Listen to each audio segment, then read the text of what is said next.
No tienes talento ni futuro en este mercado. Ríndete mientras aún estés a tiempo. Esas palabras cortaron el aire de la oficina del profesor Carter en lo que debería haber sido el día de mayor orgullo de mi vida. Me quedé allí con el diploma escondido en el tubo negro bajo el brazo, y la toga de graduación de repente se sintió demasiado pesada sobre mis hombros. Mi tesis, un proyecto de investigación innovador sobre neuroplasticidad en el que había puesto todo mi corazón durante 2 años, estaba sobre su escritorio, y la tinta roja de su evaluación final se filtraba a través de las páginas.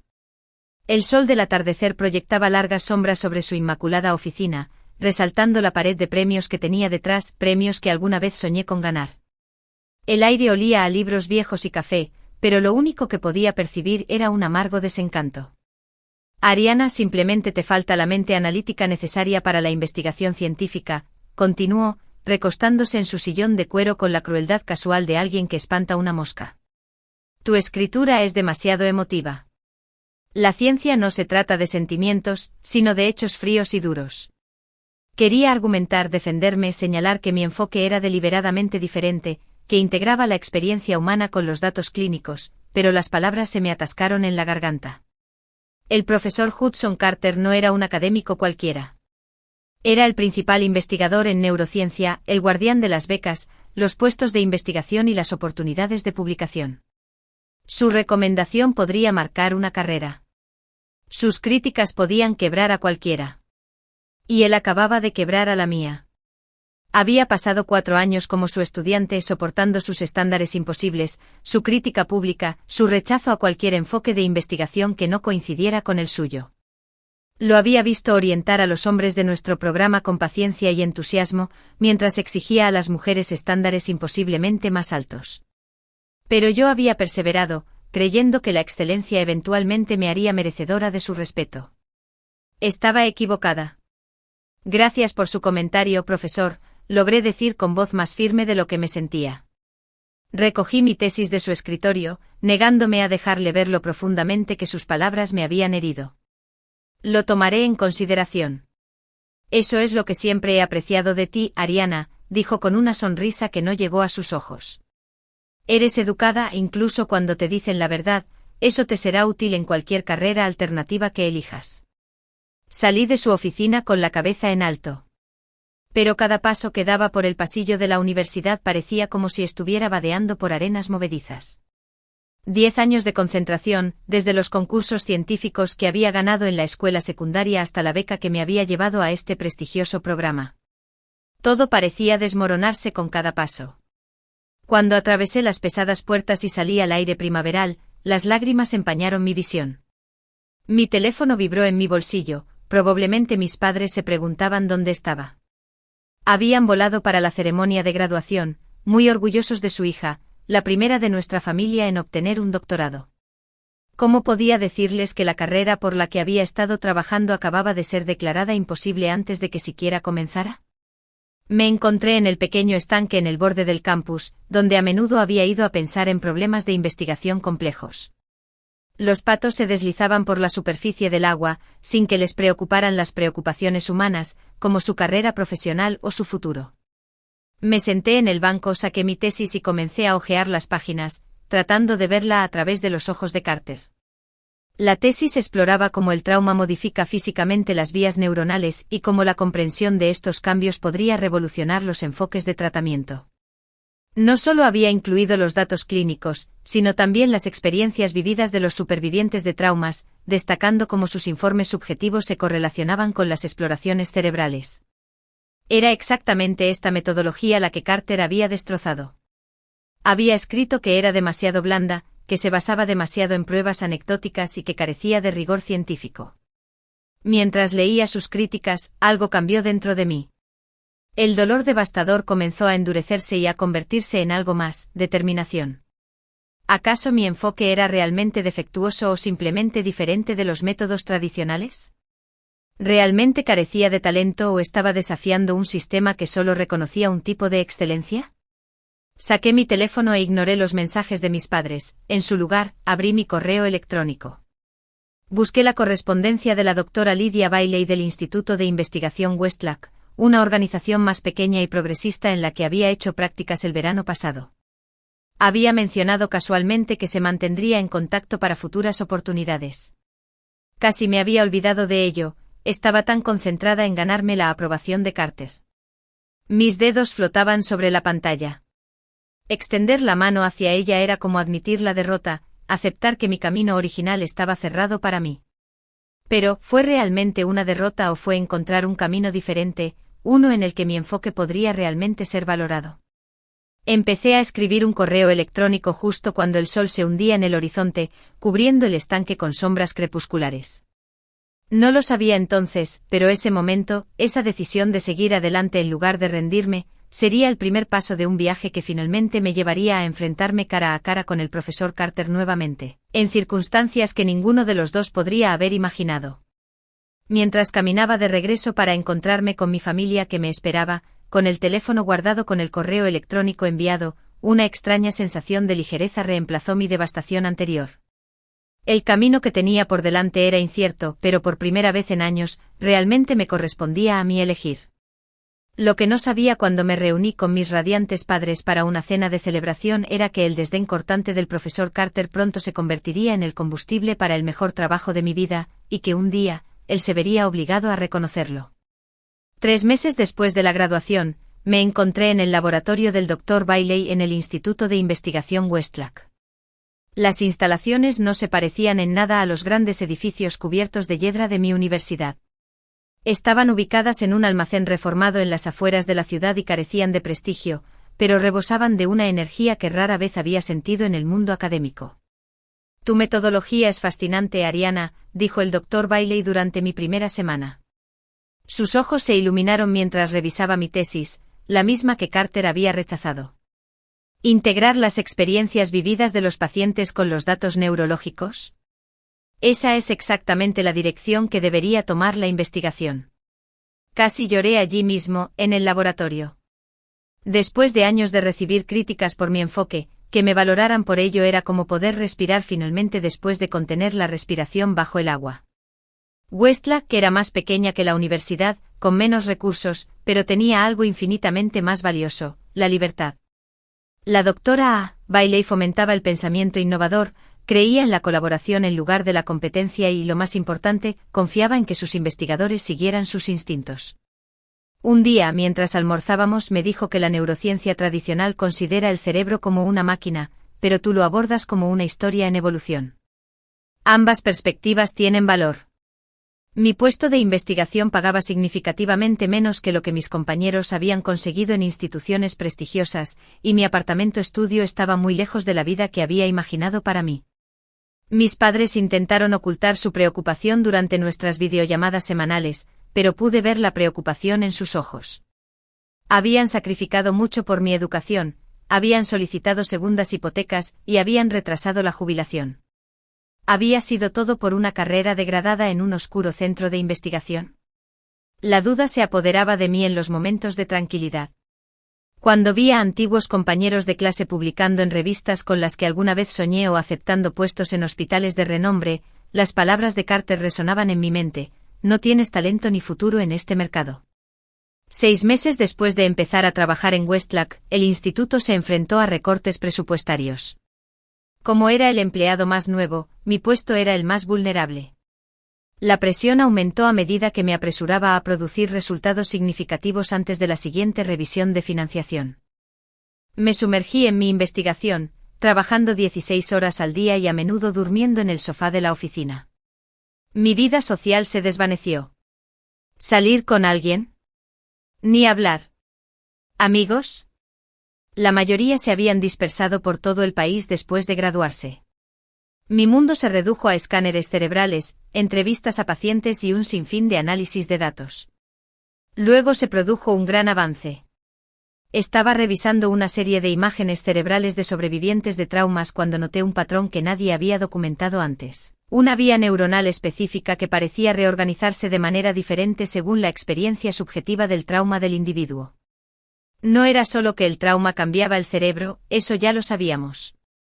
Era que el significado que las personas le asignaban a su trauma parecía influir en la forma en que su cerebro se reconfiguraba. Me temblaban las manos mientras comparaba los datos con las entrevistas cualitativas que habíamos realizado. La correlación era inequívoca. No se trataba de una simple coincidencia o de un sesgo de confirmación. Se trataba de una prueba real y tangible de que la experiencia subjetiva moldeaba físicamente el cerebro. Necesitamos publicar esto de inmediato, dijo la doctora Bailey cuando presenté mis hallazgos, con la voz tensa por la emoción. Esto podría cambiar por completo la forma en que abordamos el tratamiento del trauma. El artículo tardó semanas en redactarse, cada palabra fue elegida meticulosamente. Sabía que la comunidad científica, en particular los investigadores como Carter, examinarían minuciosamente cada afirmación en busca de puntos débiles que descartar. No podía haber margen de error. Cuando lo enviamos al Journal of Neurological Science, apenas me permitía albergar esperanzas. Se trataba de una de las publicaciones más respetadas en el campo, con una tasa de aceptación inferior al 10%. Revistas de este calibre habían publicado el trabajo de Carter durante décadas. ¿Considerarían siquiera la investigación de un científico desconocido en un instituto pequeño? El rechazo llegó 3 semanas después. Los comentarios de los revisores me resultaron dolorosamente familiares. Es una premisa interesante, pero se basa demasiado en informes subjetivos de los pacientes. Carece de rigor metodológico. Reconocí la frase inmediatamente. No solo era similar a la crítica de Carter. Era idéntica. Había sido uno de los revisores expertos. La decepción me invadió como una ola. Todos esos meses de trabajo, los descubrimientos revolucionarios que podrían ayudar a innumerables sobrevivientes de traumas, todo ello desestimado por el mismo hombre que había intentado acabar con mi carrera antes de que comenzara. Esa noche me senté en el piso de mi apartamento rodeada de documentos de investigación, con lágrimas corriendo por mi rostro.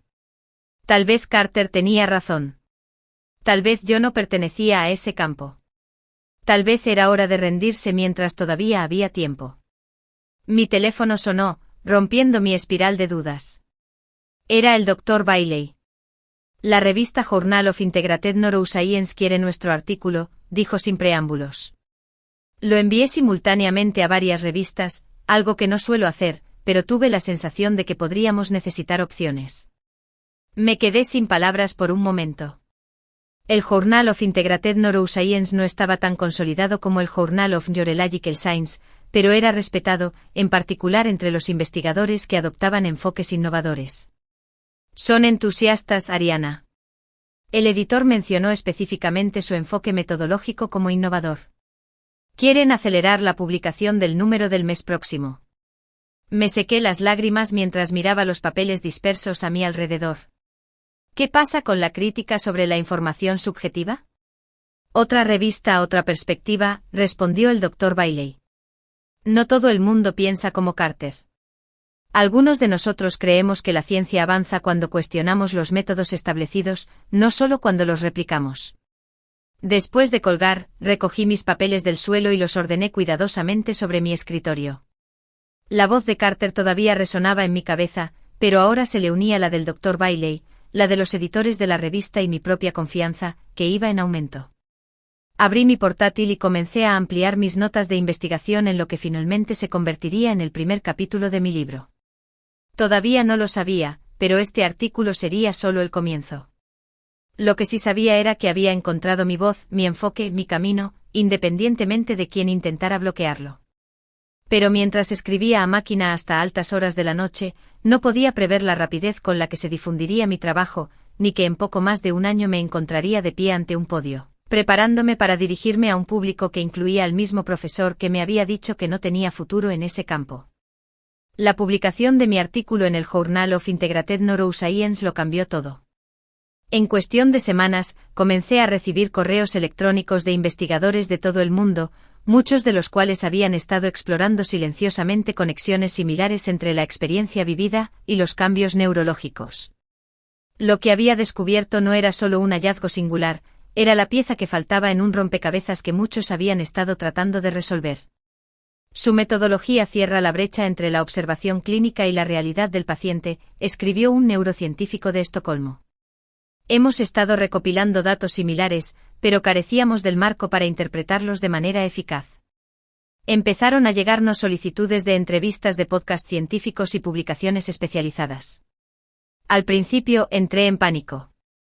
Hablar en público nunca había sido mi fuerte.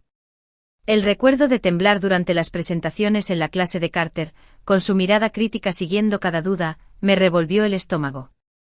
Pero el Dr. Bailey me ayudó a superarlo. Están interesados en tus ideas, Ariana, no en tu desempeño, me recordó. Comparte tu pasión y el resto vendrá solo. Mi primera entrevista en un podcast fue un desastre de tartamudeos y jerga técnica que hasta yo sabía que sería incomprensible para la mayoría de los oyentes. Pero en la quinta entrevista, algo cambió. Dejé de intentar sonar como los académicos a los que me habían enseñado a emular, Carter y sus colegas, y en su lugar hablé con claridad sobre por qué esta investigación era importante. Cuando entendemos cómo el significado moldea la respuesta del cerebro al trauma, le expliqué a un divulgador científico particularmente popular, podemos desarrollar tratamientos que aborden no solo la realidad biológica sino también la experiencia personal del trauma. Se trata de tratar a la persona en su totalidad, no solo el cerebro sintomático. La entrevista se volvió viral en los círculos científicos y, de repente, el interés que despertó se convirtió en una avalancha. Más revistas querían artículos. Los hospitales de investigación me pidieron asesoramiento. Las universidades me preguntaron si consideraría dar conferencias como profesor invitado. 8 meses después de la publicación de mi primer artículo, el Dr. Bailey me contactó con una oportunidad que me dejó atónito. La Conferencia Nacional sobre Neurociencia y Trauma le ha pedido que dé un discurso inaugural, dijo, mientras le pasaba la invitación formal por el escritorio. Es una plataforma importante, Ariana. Algunas de las personas más influyentes en nuestro campo asisten. Me quedé mirando la invitación en relieve con la boca seca. ¿Cuándo dices gente influyente? El Dr. Bailey asintió, entendiendo mi pregunta tácita. Sí, Carter suele asistir. El tercer día presentará su propia investigación. Mi estómago se sacudió. La idea de estar de pie en el escenario, dando un discurso de apertura con Carter entre el público, posiblemente esperando destrozar públicamente mi metodología durante la sesión de preguntas y respuestas, era mi peor pesadilla hecha realidad. No puedo, dije empujando la invitación hacia el otro lado del escritorio. No estoy lista para ese nivel de escrutinio. La doctora Bailey no empujó la invitación hacia atrás, pero su expresión se suavizó. ¿Sabes?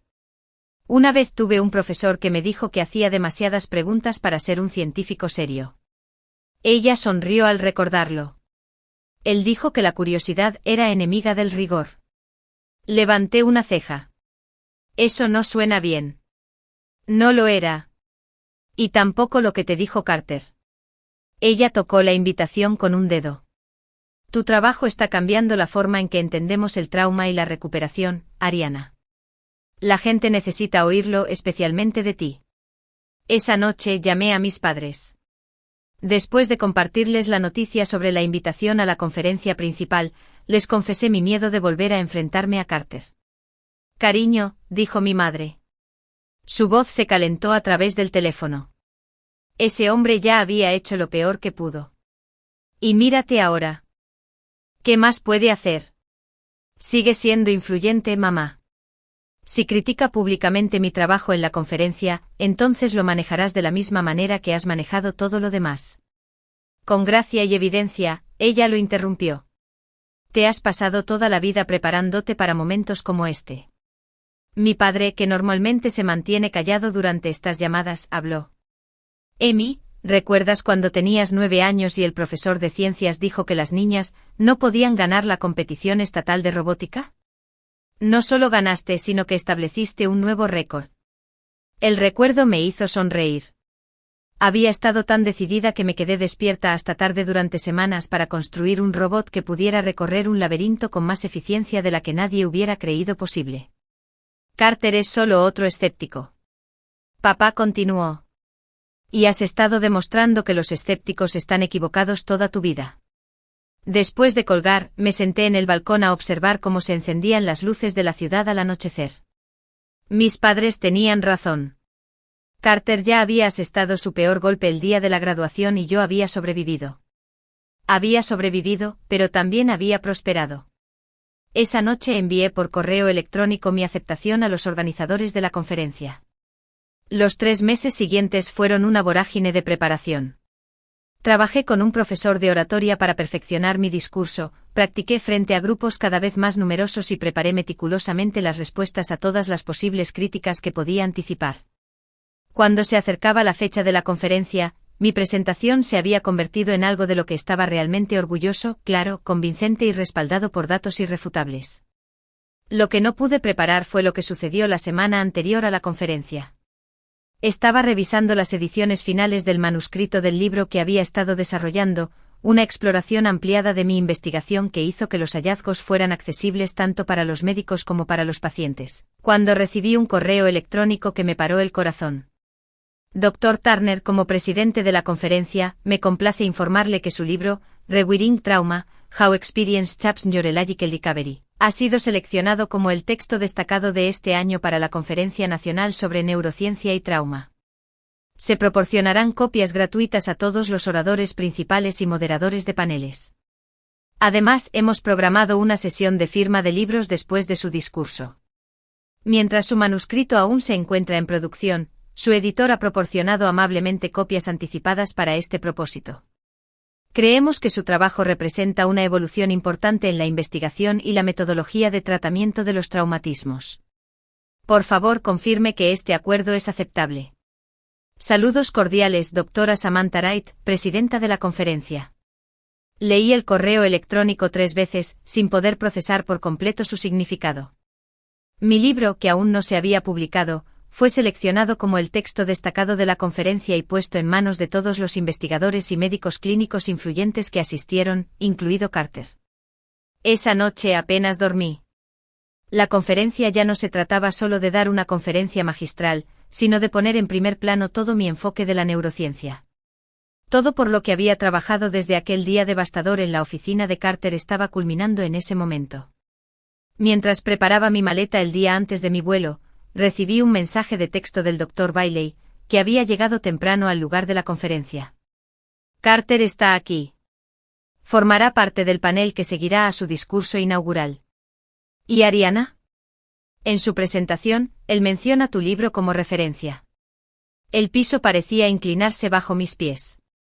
Carter, el hombre que me había dicho que no tenía talento ni futuro, estaba citando mi trabajo. No tenía sentido. ¿Planeaba utilizarlo como ejemplo de metodología defectuosa? ¿Una historia con moraleja?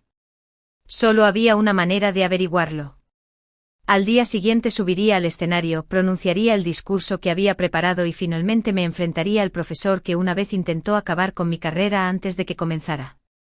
Lo que no sabía entonces era que nuestro enfrentamiento sería aún más directo y público de lo que me hubiera imaginado.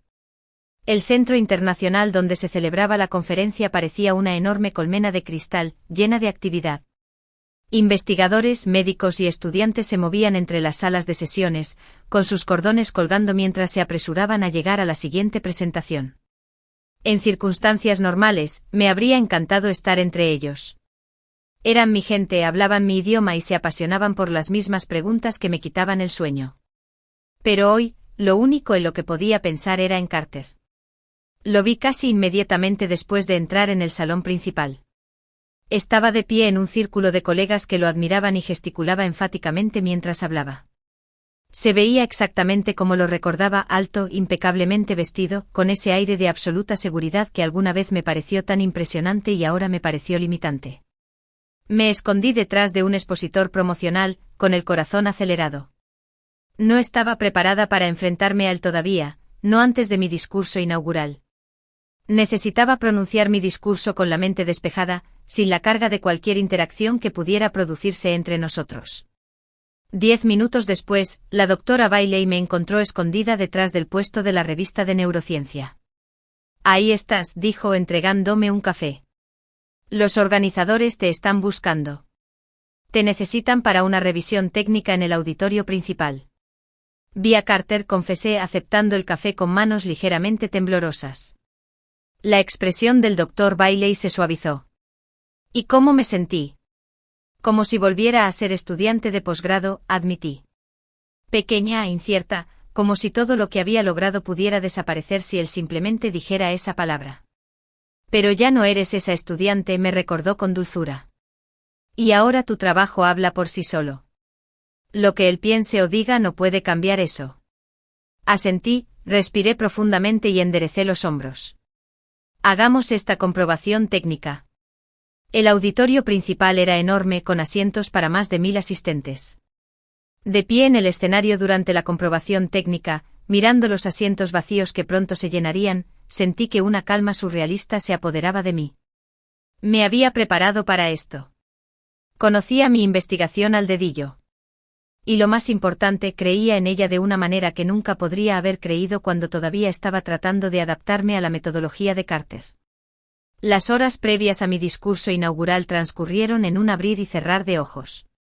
Asistí a las sesiones matinales, saludé con la cabeza a los colegas que me reconocían por mis publicaciones e intenté concentrarme en las presentaciones, en lugar de en el reloj que marcaba el tiempo hasta llegar a mi propia hora. De repente llegó el momento. La siguiente oradora se ha convertido rápidamente en una de las voces más innovadoras en la investigación sobre el trauma, anunció la presidenta de la conferencia ante el auditorio repleto. Su integración de la experiencia subjetiva con los datos neurológicos ha abierto nuevos caminos para comprender cómo el cerebro procesa y se recupera del trauma. Demos la bienvenida a la doctora Ariana Turner. Los aplausos me inundaron cuando subí al escenario. Miré al público y allí, en la tercera fila, en el centro, estaba sentado el profesor Carter. Su expresión era indescifrable y su postura rígida. A su lado había una copia anticipada de mi libro. Por un breve y aterrador momento me quedé paralizada. Las palabras de la introducción que había preparado cuidadosamente desaparecieron de mi mente. El silencio se prolongó durante un segundo, luego 2. Entonces vi algo más. En la fila detrás de Carter, una mujer joven se inclinó hacia adelante con los ojos brillantes de expectación. No podía ser más que una estudiante de posgrado de primer año. Me recordaba muchísimo a mí misma a esa edad, ansiosa, esperanzada, ávida de enfoques que pudieran marcar una diferencia en la vida de los pacientes. ¿Cuántas personas como ella había entre el público? ¿Cuántas personas podrían encontrar en mi trabajo la validación que nunca recibí de mentores como Carter? Ya no hablaba solo por mí, también hablaba por ellos. Gracias por esa amable presentación. Empecé con voz firme a pesar de la adrenalina que corría por mi cuerpo. Me gustaría empezar con una historia, no sobre neurociencia, sino sobre narrativas. Sobre cómo las historias que nos contamos sobre el trauma moldean no solo nuestra comprensión del mismo, sino también la arquitectura física misma de la recuperación. Los siguientes 45 minutos transcurrieron en un estado de fluidez como nunca antes había experimentado. Expliqué mi investigación con claridad y seguridad, mostrando imágenes de escáneres cerebrales junto con testimonios de pacientes, demostrando las correlaciones que los enfoques tradicionales habían pasado por alto. El público se inclinó hacia mí, muchos tomaron notas, algunos asintieron en reconocimiento de patrones que ellos también habían observado pero tal vez nunca cuantificaron. Durante toda mi presentación, fui muy consciente de Carter en esa tercera fila.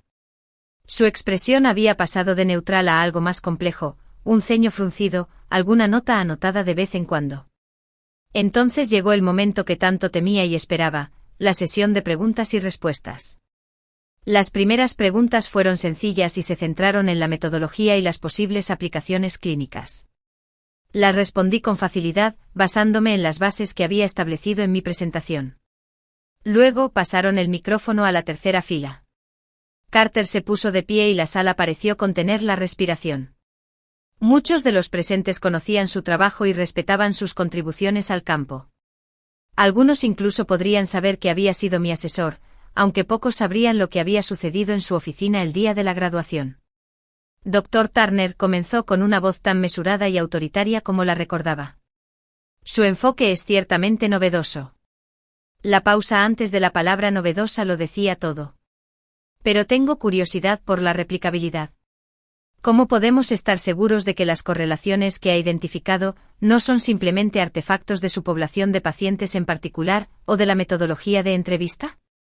Era una pregunta justa del tipo que cualquier científico podría hacer sobre una nueva investigación. Pero viniendo de él, después de todo, tenía un peso adicional. Respiré profundamente. Es una excelente pregunta, profesor Carter. Mantuve mi voz neutral y profesional. La replicabilidad es sin duda crucial para cualquier hallazgo científico. Por eso hemos llevado a cabo 3 estudios separados con distintas poblaciones de pacientes en distintos centros de tratamiento. Hice clic en una diapositiva que había preparado específicamente para este tipo de desafío.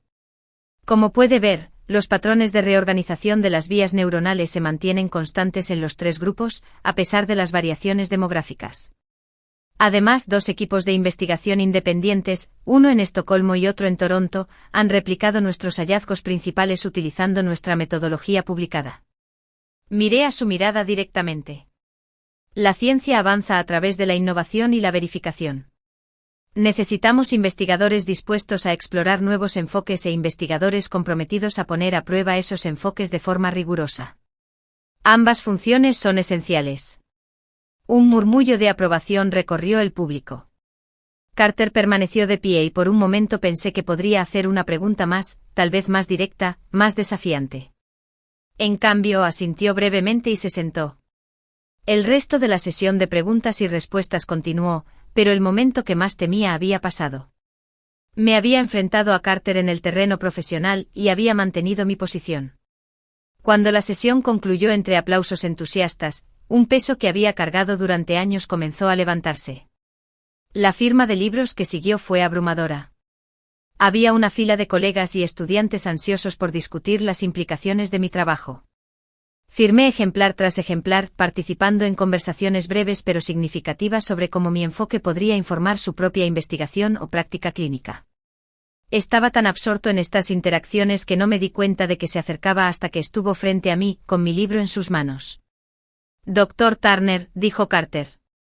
Creo que tiene tiempo para una firma más. Las conversaciones a nuestro alrededor se silenciaron cuando la gente lo reconoció. Levanté la vista con el bolígrafo suspendido sobre el libro que había dejado sobre la mesa. Por un momento surrealista me sentí transportada de nuevo a su oficina, parada frente a su escritorio mientras él diseccionaba mi tesis, mi futuro pendía de sus palabras. Pero esta vez yo estaba sentada, él estaba de pie, y entre nosotros estaba mi libro, prueba física de todo lo que él había dicho que yo no podía lograr.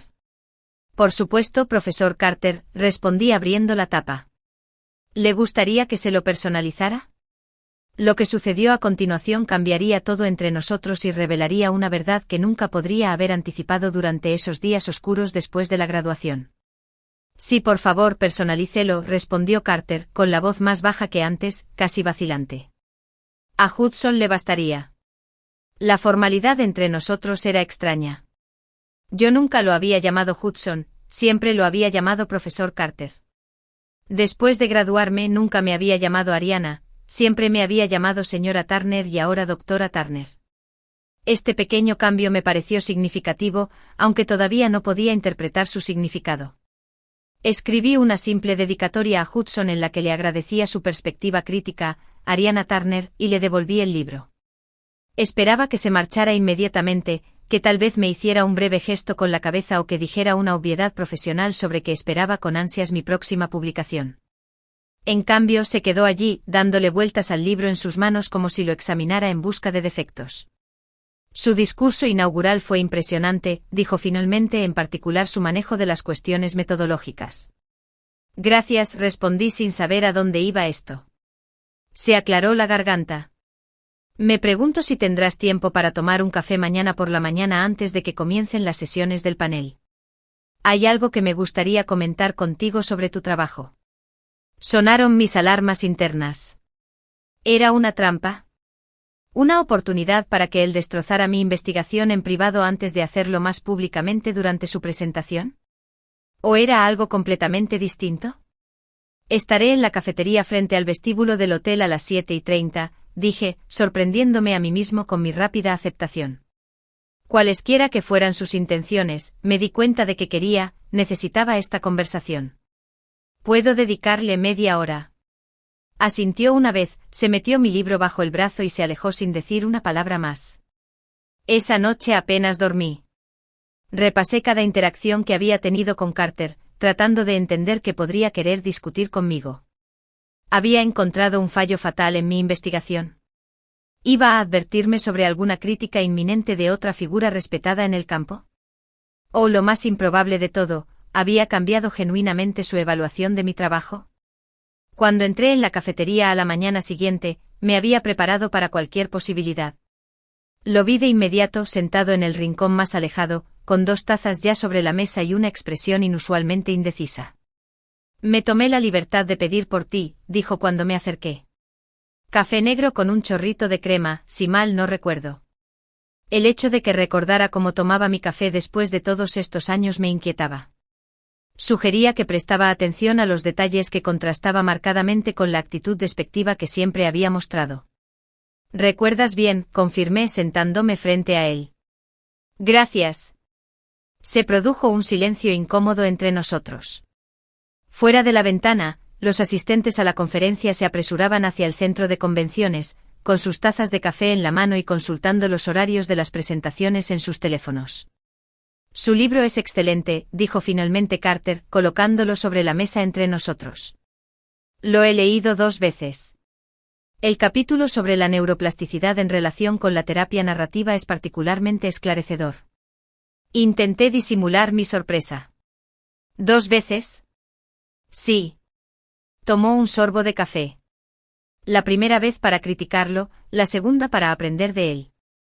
Me quedé en silencio, esperando a que continuara, sin confiar en mí mismo para responder adecuadamente a lo que sonaba sospechosamente como un elogio de un hombre que me había dicho que no tenía talento.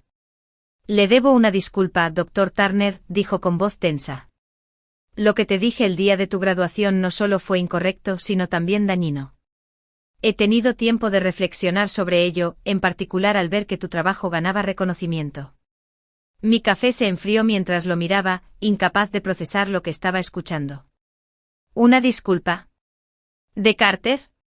Parecía demasiado conveniente, demasiado repentino, especialmente teniendo en cuenta el momento. «¿Por qué ahora?», pregunté sin poder evitar que el escepticismo se reflejara en mi voz. «¿Es porque mi trabajo ha sido validado por otros? ¿Por qué se ha vuelto demasiado reconocido como para descartarlo?» Se estremeció ligeramente y luego asintió. «Esa es una buena pregunta. Y sí, el reconocimiento que ha recibido tu trabajo es parte de ello. Mentiría si dijera lo contrario». Hizo una pausa, como si eligiera cuidadosamente sus próximas palabras.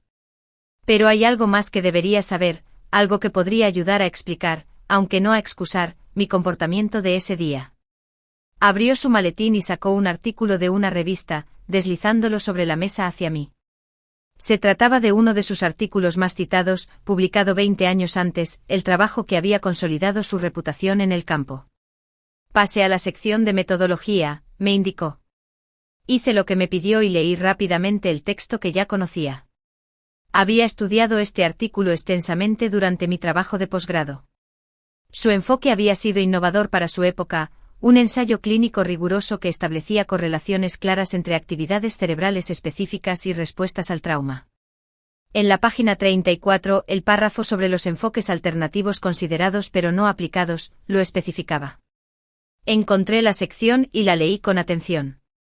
Allí, en un lenguaje académico tan formal que hasta entonces había pasado por alto su importancia, había una breve discusión de un posible enfoque que integrara las narraciones de los pacientes con los datos clínicos, un enfoque que se descartó por no ser lo suficientemente objetivo para la investigación científica. Lo miré confundido. «No lo entiendo. Esto es solo una advertencia estándar sobre las opciones metodológicas». «Lea la nota a pie de página», dijo en voz baja. En letra pequeña al pie de la página había una cita, Turner. A 1978. Integración narrativa en la investigación neurológica. Un marco propuesto. Revista de Psicología Experimental. 14-3, 156-172, Turner. Mi apellido de soltera. Esto fue obra de mi madre, susurré, y poco a poco me di cuenta de ello. Alexandra Turner. Pero ella era psicóloga clínica, no neurocientífica. Carter asintió. Se adelantó a su tiempo. Ese artículo proponía exactamente el tipo de integración entre la experiencia subjetiva y los datos neurológicos que usted ha implementado con éxito. Ella estaba desarrollando la metodología cuando éramos colegas en la universidad, pero su trabajo fue descartado, principalmente por mí y mi equipo de investigación, por ser demasiado blando, demasiado subjetivo. Respiró profundamente. Dejó la academia al año siguiente. Mi mente se puso a trabajar a mil. Mi madre rara vez había hablado de su carrera académica, solo mencionó que había decidido que la práctica clínica era más satisfactoria que la investigación. Sabía que había publicado algunos artículos, pero nunca los había buscado, ya que estaba centrado en mi propio camino en la neurociencia. Cuando presentó su tesis, continuó Carter, reconocí el enfoque de inmediato, la integración de las narrativas de los pacientes, el énfasis en la construcción de significado como un proceso neurológico. Era su marco evolucionado y mejorado por la nueva tecnología, pero fundamentalmente la misma idea.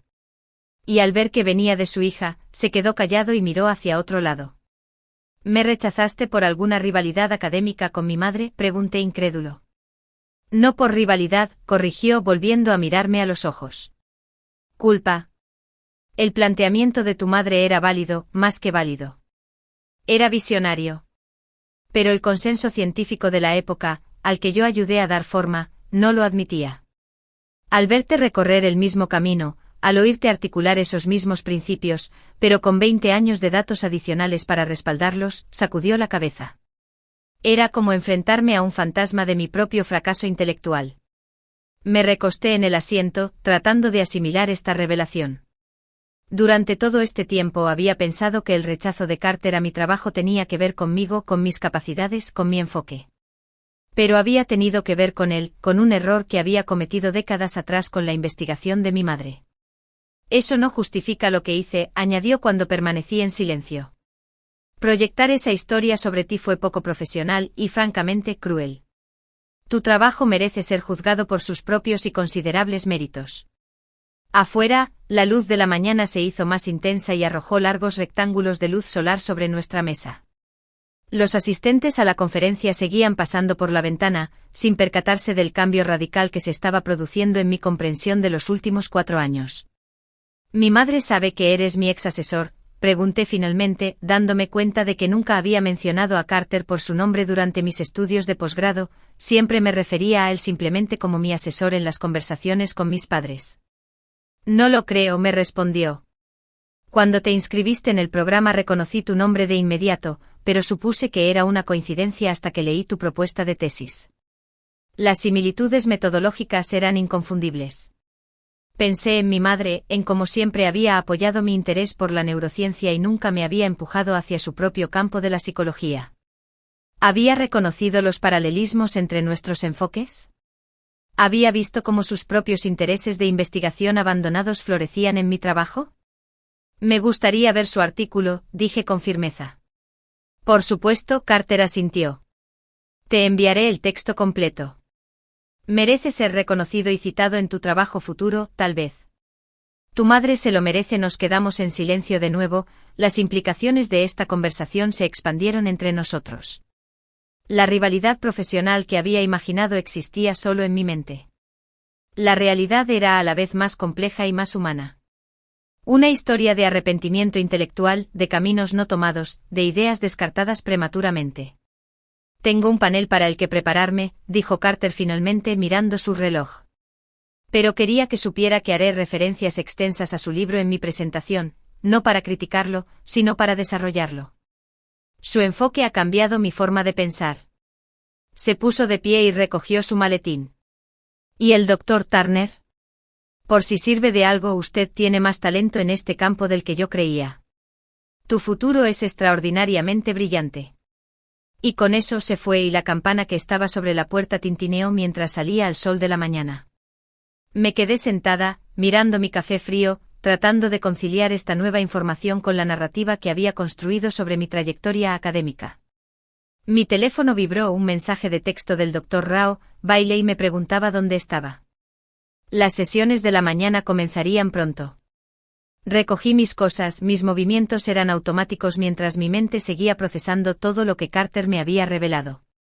Mientras caminaba hacia el centro de convenciones, un pensamiento se cristalizó con perfecta claridad: necesitaba llamar a mi madre. Había una conversación pendiente desde hacía tiempo, sobre caminos de investigación abandonados, sobre ideas prematuras, sobre legados intelectuales que se transmitían sin saberlo de madre a hija. Pero primero tenía que asistir a un panel, uno en el que el profesor Carter reconocería públicamente el valor de mi trabajo, validando no solo mi investigación, sino también, sin saberlo, la de mi madre. Lo que no me di cuenta mientras me apresuraba hacia el centro de convenciones era que esta revelación inesperada no solo transformaría mi comprensión del pasado, sino que daría forma profundamente a la dirección de mi investigación futura y conduciría a una colaboración que nunca podría haber imaginado en ese devastador día de graduación. El panel de Carter estaba programado para comenzar en 20 minutos, pero necesitaba espacio para pensar. Encontré un pasillo tranquilo, lejos de las bulliciosas salas de conferencias, y llamé a mi madre. Me temblaba un poco la mano al marcar. «Emi, ¿cómo va la conferencia?» Su voz brillaba de orgullo. «¿Te fue bien en tu discurso inaugural?» «Fue genial, mamá», respondí tratando de mantener la voz firme. «Pero necesito preguntarte algo importante. ¿Publicaste alguna vez un artículo titulado Integración narrativa en la investigación neurológica en los años 70? El silencio que siguió fue tan largo que pensé que habíamos perdido la conexión. «Mamá, ¿dónde escuchaste sobre ese artículo?» Finalmente preguntó con un tono inusualmente vacilante. «Del profesor Carter». Me apoyé en la pared y observé a los asistentes pasar apresurados a sus próximas sesiones. «Está aquí, en la conferencia». Él era mi asesor de doctorado, mamá, el que me dijo que no tenía futuro en la investigación. Otra larga pausa. «Hudson Carter era tu asesor». Su voz se había reducido a casi un susurro.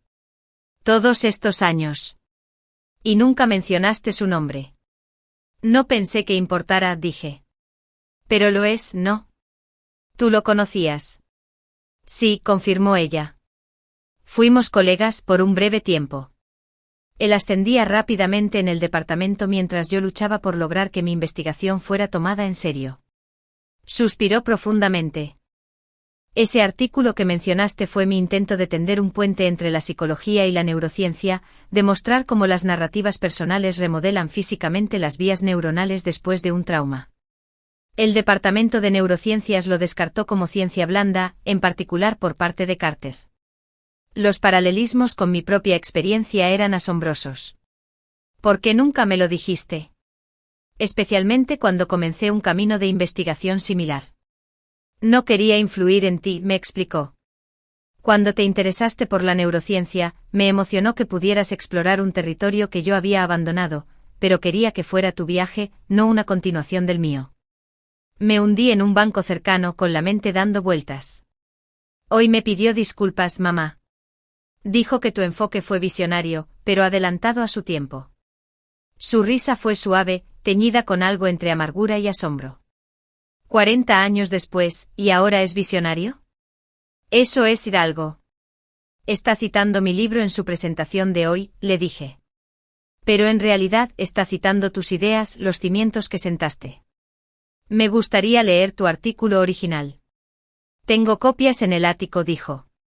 «Las buscaré cuando me visites el mes que viene». Su voz se calentó. «Sería bueno hablar de ello con alguien que comprendiera. Tu padre lo intentó, pero los aspectos técnicos estaban más allá de su alcance». Hablamos unos minutos más, mi madre me contó detalles de su breve carrera académica que nunca antes había compartido. Su voz se animó a medida que describía las preguntas de investigación que la habían fascinado, preguntas que yo había recogido sin darme cuenta décadas después. «Debería irme», dije finalmente notando la hora. «El panel de Carter comenzará pronto y yo». «¿Quieres ver lo que dice sobre tu trabajo?», ella terminó por mí. «Entiendo. Llámame más tarde, Emi. Tenemos mucho más de lo que hablar». Mientras colgaba y me dirigía a toda prisa hacia la sala principal de presentaciones, sentí como si dos líneas de tiempo estuvieran convergiendo, el camino de investigación abandonado de mi madre y el mío, que estaba prosperando, conectados por el puente inesperado del reconocimiento de Carter. El salón estaba abarrotado cuando entré, pero el Dr. Bailey me había reservado un asiento cerca del frente. Carter ya estaba en el podio con sus diapositivas proyectadas en la enorme pantalla que tenía detrás. Me quedé sin aliento cuando vi el título, Enfoques integradores de la respuesta al trauma, nuevas direcciones. Como neurocientíficos, desde hace mucho tiempo privilegiamos las mediciones objetivas por sobre las experiencias subjetivas, decía Carter mientras me acomodaba en mi asiento. Esta preferencia metodológica ha producido valiosos conocimientos, pero también ha creado importantes puntos ciegos en nuestra comprensión. Pasó a la siguiente diapositiva, una comparación en paralelo de imágenes cerebrales tradicionales y lo que reconocí como cifras de mi propia investigación. El trabajo reciente de la doctora Ariana Turner, continuó señalando la pantalla, demuestra de manera concluyente lo que algunos investigadores han sospechado durante mucho tiempo. El significado que los pacientes asignan al trauma influye directamente en los patrones de reorganización neuronal. Me quedé muy quieto sin apenas atreverme a respirar. Carter no solo estaba citando mi trabajo, sino que lo estaba enmarcando como una corrección a las limitaciones metodológicas del campo, limitaciones que él mismo había impuesto durante mucho tiempo. El enfoque de Turner se basa en marcos teóricos propuestos por primera vez en la década de 1970, continuó, haciendo clic en una nueva diapositiva que mostraba la cita del artículo de mi madre. Marcos que lamentablemente fueron descartados prematuramente por el establishment científico de la época, incluido yo mismo. Un murmullo recorrió la audiencia. Este tipo de reconocimiento público de errores científicos pasados era poco común, especialmente por parte de alguien de la estatura de Carter. La ciencia avanza no solo a través de lo que descubrimos, sino también a través de lo que estamos dispuestos a reconsiderar, dijo, y su voz adquirió un tono reflexivo que nunca antes había escuchado. El trabajo de Turner nos obliga a reconsiderar nuestras suposiciones metodológicas y a ampliar nuestra comprensión de cómo el trauma modifica físicamente el cerebro. Durante los siguientes 40 minutos, Carter detalló cómo mi investigación, y por extensión, las ideas fundamentales de mi madre, podrían transformar los enfoques estándar para tratar el trauma. Destacó estudios de casos de mi libro, señalando correlaciones entre cambios narrativos y cambios neurológicos que los métodos tradicionales habían pasado por alto. Lo más sorprendente fue que explicó cómo se estaba rediseñando su propia investigación actual para incorporar elementos de mi enfoque. Cuando comenzó la sesión de preguntas y respuestas, un neuropsicólogo de Yale se levantó para hacer la pregunta que debe haber estado en la mente de muchos. Dr. Carter, esto representa un gran cambio con respecto a sus posiciones metodológicas anteriores. ¿Qué fue lo que le convenció específicamente de la validez del enfoque del Dr. Turner? La mirada de Carter se encontró con la mía en la audiencia antes de responder. La evidencia, ante todo. Los resultados del Dr. Turner se han replicado en múltiples estudios y poblaciones de pacientes. Pero más allá de eso hizo una pausa, como si estuviera considerando cuidadosamente sus próximas palabras. Su trabajo demuestra el coraje de desafiar los paradigmas establecidos, incluso cuando esos paradigmas son defendidos por figuras de autoridad. Ese coraje intelectual es esencial para el progreso científico, incluso cuando, especialmente cuando, hace que quienes ocupamos posiciones de influencia nos sintamos incómodos. Sentí que las lágrimas me picaban en las comisuras de los ojos y parpadeé rápidamente para apartarlas. No se trataba de una simple reivindicación profesional, sino de algo más profundo, un reconocimiento de que las mismas cualidades que Carter había criticado en mí eran en realidad fortalezas. Una vez concluida la sesión, me rodearon mis colegas, ansiosos por hablar de las conexiones entre mi trabajo y la nueva dirección de Carter. En medio de esta emoción profesional, sentí que mi teléfono vibraba con un mensaje de texto. Era de un número desconocido. ¿Consideraría colaborar en un enfoque integrado para el estudio longitudinal de Estocolmo? Su metodología, mis conjuntos de datos podrían ser innovadores. Me quedé mirando el mensaje, sin poder procesar sus implicaciones. ¿Carter quería colaborar conmigo? El hombre que una vez me había dicho que me rindiera mientras aún había tiempo, ahora me veía como un potencial socio de investigación. La doctora Bailey miró el texto por encima de mi hombro. Bueno, dijo con una sonrisa cómplice, eso es un gran cambio. ¿Qué harías?, le pregunté genuinamente indeciso. Una parte de mí quería rechazar la oferta de plano, una respuesta mezquina pero humana al dolor que me había causado. Otra parte reconoció la extraordinaria oportunidad de investigación que esto representaba. Recordaría que la ciencia no se trata de personalidades ni de agravios pasados, aconsejó. Se trata de hacer avanzar el conocimiento. Si trabajar con Carter ayuda a que más pacientes con traumas se recuperen, ¿no vale la pena dejar de lado la historia? Por supuesto, tenía razón. Lo que importaba era el trabajo, el potencial de ayudar a las personas a recuperarse de un trauma de manera más eficaz. Y más allá de eso, Había una simetría en esta colaboración que parecía casi poesía. La línea de investigación abandonada por mi madre, rechazada por Carter hace décadas, ahora adoptada a través de una asociación con su hija. Mientras la sala de conferencias se vaciaba a nuestro alrededor, preparé mi respuesta. Me interesa seguir debatiendo. Los documentos originales de mi madre podrían proporcionar un marco teórico adicional. ¿Un café mañana? Su respuesta llegó casi de inmediato. Mencione la hora y el lugar. Y por favor transmita mis saludos profesionales a la doctora Alexandra Turner. Sonreí ante su reconocimiento formal del título y las contribuciones de mi madre. No fue exactamente una disculpa hacia ella. Si ella lo deseaba, eso tendría que venir directamente, pero era un comienzo. Esa noche, mientras me preparaba para la cena de la conferencia, reflexioné sobre el giro extraordinario que habían tomado los acontecimientos. Hace 4 años salí de la oficina de Carter creyendo que mi carrera académica había terminado antes de empezar. Ahora me encontraba en el umbral de una colaboración que podría transformar el campo y, en el proceso, recuperar el legado intelectual de mi madre. Lo que no sabía entonces era que la conversación del día siguiente con Carter conduciría a una revelación aún más sorprendente. Una que finalmente explicaría por qué se había sentido tan amenazado por mi planteamiento y por qué su cambio de actitud representaba algo más que una mera reconsideración profesional. El último día de la conferencia amaneció brillante y despejado. Después de 3 días de intensos debates científicos, presentaciones consecutivas y revelaciones inesperadas, me sentí al mismo tiempo exhausto y entusiasmado. Mi reunión matutina con Carter para tomar un café se avecinaba. Una conversación que determinaría si nuestra tentativa de distensión profesional podía evolucionar hacia una colaboración genuina. Elegí un café tranquilo a 2 cuadras del centro de conferencias, lejos de las miradas y los oídos de nuestros colegas. Esta conversación necesitaba privacidad, espacio para respirar más allá de la política y las posturas de los círculos académicos. Carter ya estaba allí cuando llegué, sentado en una mesa de la esquina con 2 tazas de café esperándome. La escena era tan similar a nuestro encuentro anterior que creó una extraña sensación de déjà vu, como si fuéramos actores repitiendo nuestros pasos pero con un guión diferente. Me tomé la libertad de pedirle otra vez, dijo señalando la taza que tenía frente a él. Espero que no haya problema. Gracias, respondí tomando asiento. Coloqué una carpeta sobre la mesa entre nosotras, con notas que había preparado sobre posibles colaboraciones de investigación, áreas en las que nuestros diferentes enfoques podrían complementarse. Pero antes de abrir la carpeta, necesitaba abordar el tema candente. Ayer hablé con mi madre. La expresión de Carter cambió sutilmente, se le tensaron los ojos y los hombros. ¿Y cómo está el doctor Turner?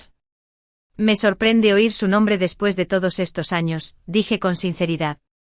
Me sorprende aún más saber que usted era mi asesor.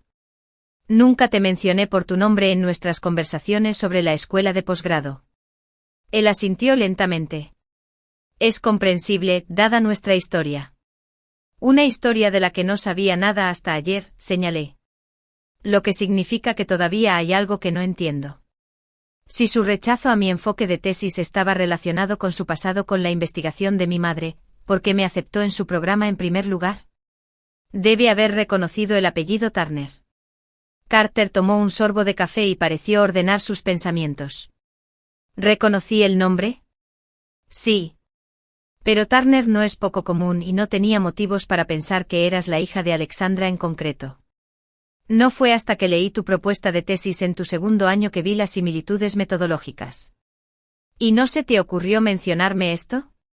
Decirme, por cierto, que tu enfoque me recuerda el trabajo realizado por alguien que podría ser pariente tuyo.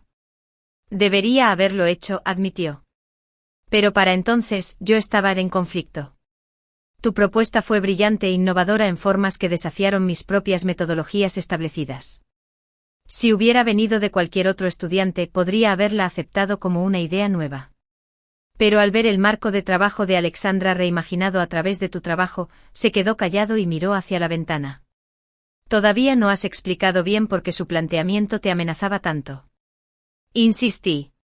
Los desacuerdos académicos ocurren todo el tiempo sin que se conviertan en venganzas personales. Carter dejó la taza en la mesa, con una expresión más vulnerable que nunca. El artículo de tu madre llegó en un momento crucial de mi carrera. Estaba consolidando mi reputación, consiguiendo financiación para subvenciones y creando mi equipo de investigación. Su enfoque integrado amenazaba los límites claros que yo estaba trazando entre la neurociencia dura y los factores psicológicos blandos. Suspiró profundamente. Pero eso es solo una parte de la verdad. La realidad más completa es que sus argumentos me parecieron convincentes, y peligrosamente convincentes. Si hubiera reconocido su validez, habría tenido que reestructurar radicalmente mi programa de investigación en un momento en el que no podía permitirme ese tipo de incertidumbre metodológica. Así que, en cambio, desestimaste su trabajo, concluí. Públicamente. Sí. La confesión pareció costarle algo. Yo encabecé la crítica que finalmente la hizo abandonar la investigación. Era una cuestión profesionalmente conveniente, pero él me miró directamente a los ojos. Fue el mayor error científico de mi carrera. Me quedé con esta confesión, dejando que su peso se asentara entre nosotros. Afuera, los asistentes a la conferencia pasaban apresurados por la ventana, algunos ya empujando sus maletas hacia los autobuses del aeropuerto mientras el evento llegaba a su fin. Hay algo más que deberías saber. Carter continuó mientras permanecí en silencio.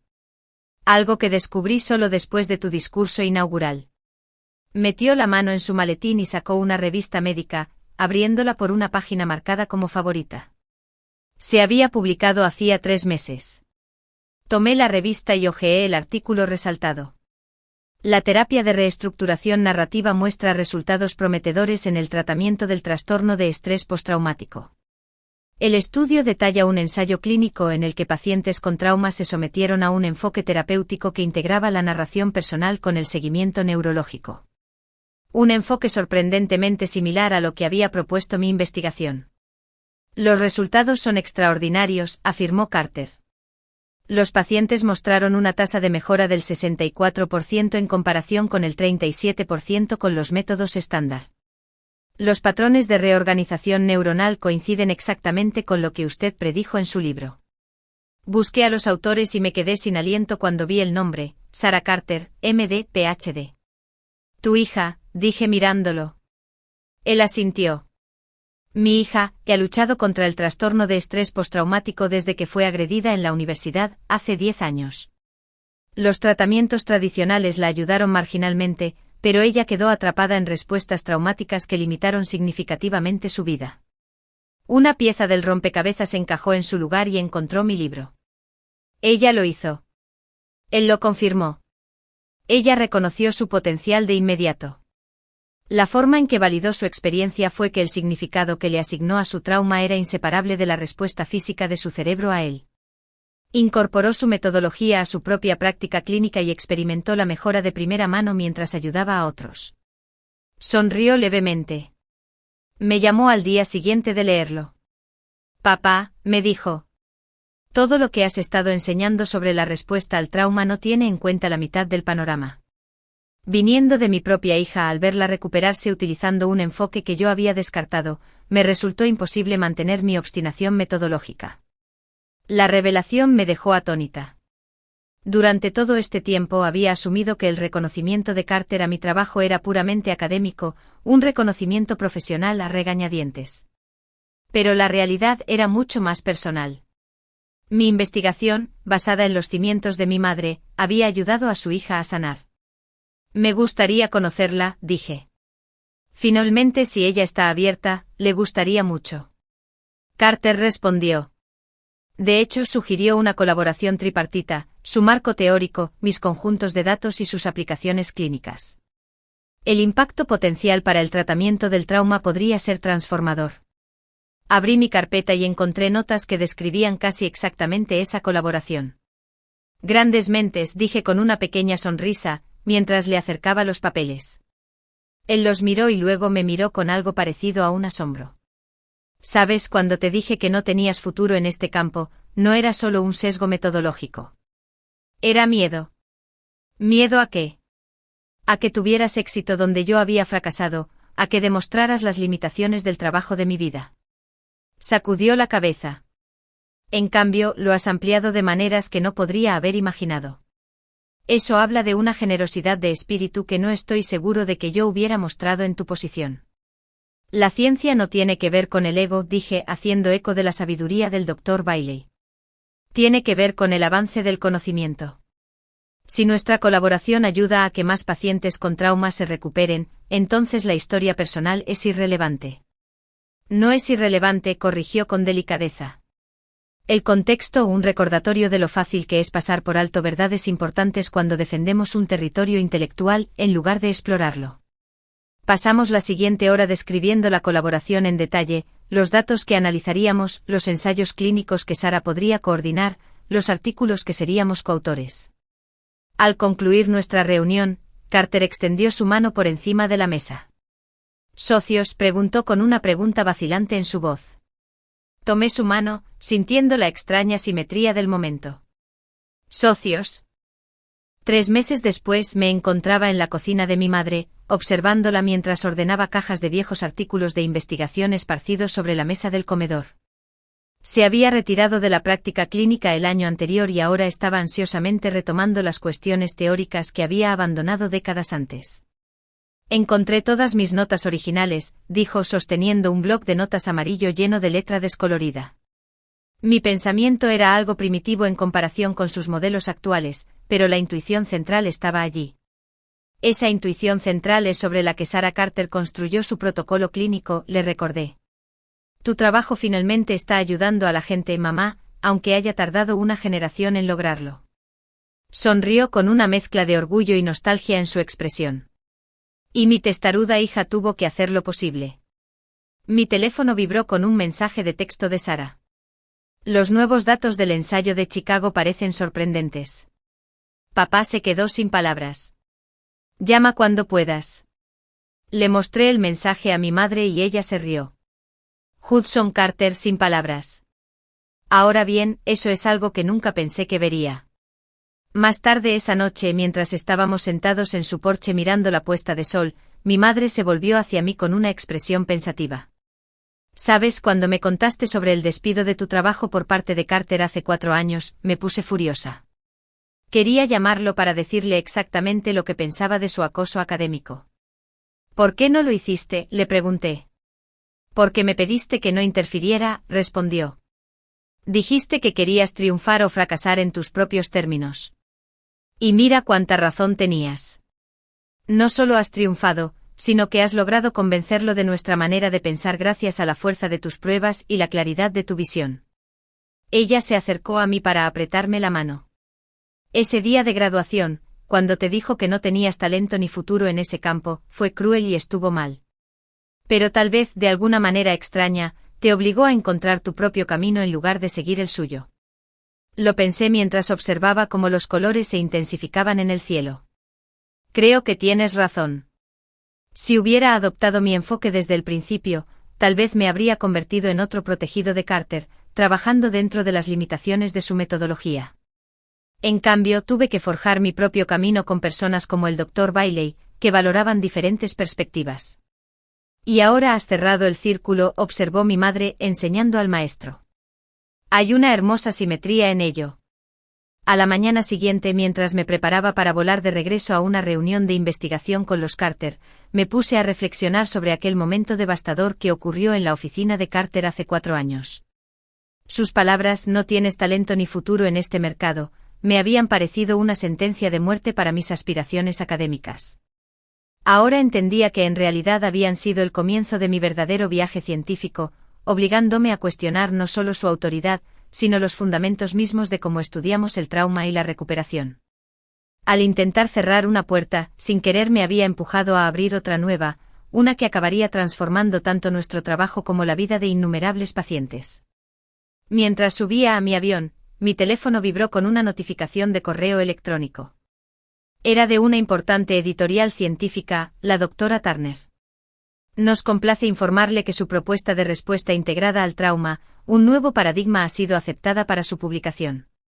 Estamos particularmente entusiasmados con el enfoque multigeneracional representado por sus coautores, Alexandra Turner y Hudson Carter, que une perspectivas históricas con investigaciones de vanguardia. Sonreí mientras me acomodaba en mi asiento, pensando en el largo viaje desde ese doloroso día de graduación hasta este momento de triunfo colaborativo. A veces la crítica más dura se convierte en el catalizador de nuestro mejor trabajo, especialmente cuando nos obliga a demostrar, más allá de toda duda, cuán equivocados estábamos.